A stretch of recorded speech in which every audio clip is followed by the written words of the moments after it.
Asalaamu calaykum waraxmatullaahi wabarakaatu. Buuggii aan bilownay ee ahaa Deutsch im Alltag, CD-gii la socday qaybtii ku saabsanayd cashirkii aan kan fiidiyoogii ka horreeyay aan ku soo macnaynay. Dialoogii la socday macnihiisii ayaan fiidiyoogan ku qaadanaynaa. Insha Allah, la socod wanaagsan.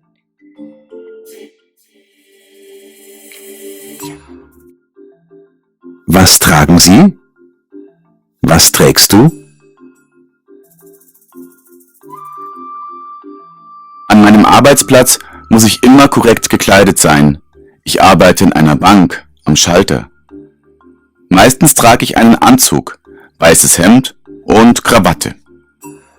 Aber in meiner Freizeit ziehe ich gerne bequeme Kleidung an. Jeans, T-Shirt, Pulli.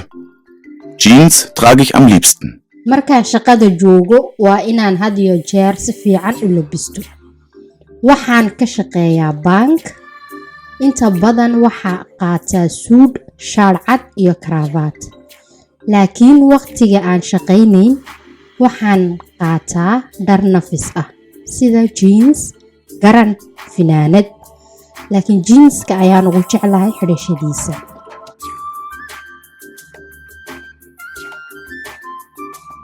Daniela Schittger. In der Arbeit habe ich immer Schutzhelm und Stiefel an. Das ist meine Arbeitskleidung als Ingenieurin.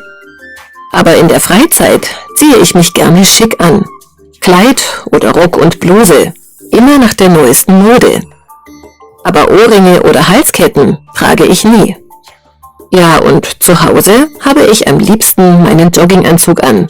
Der ist so schön bequem. Markaan shaqada joogo markasta waxaan xidhaa koofiyad waxyaabaha qatarta iga celisa iyo kaba caag ah. Kuwaasi waa dharkayga shaqada ee injineernimada. Laakiin markaan fasaxa ahay waxaan u labistaa si fiican, waxaan xidhaa top, shaar dheer ama jiib. Had iyo jeer moodba moodka ka dambeeya ayaan xidhaa. Laakiin hilqadaha iyo silsilyada qoorta ma jecli ama ma xidho. Markaan aqalka joogo waxaan jeclahay surwaalka jimicsiga inaan xidho, si fiican buu nafis u yahay.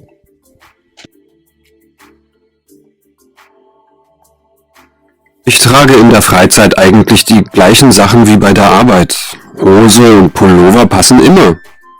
Ich mag keine Jeans oder modische Sachen. Ich bin bei der Kleidung ein bisschen konservativ. Die Farben sollen eher dunkel sein und zueinander passen. Kurze Hosen oder Jogginghosen trage ich nie. Und Sportschuhe mag ich auch nicht. Manchmal trage ich auch gerne einen Anzug mit Krawatte. Markaan fasaxa ku jiro waxaan xidhaa dharka aan shaqada ku tago oo kale. Surwaalka iyo finaanadu waa inay isku soo baxaan ama ay islaadaan. Markasta ma jecli jeanska iyo waxyaabaha cusub inaan xidho. Anigu dhinaca dharka waan ku adkahay. Midabadu waa inay madow ahaadaan. Surwaalada gaagaaban iyo kuwa isboortiga ma jecli. Sidoo kale kabaha isboortigana ma jecli. Marmar waxaan qaataa suud iyo karabaat.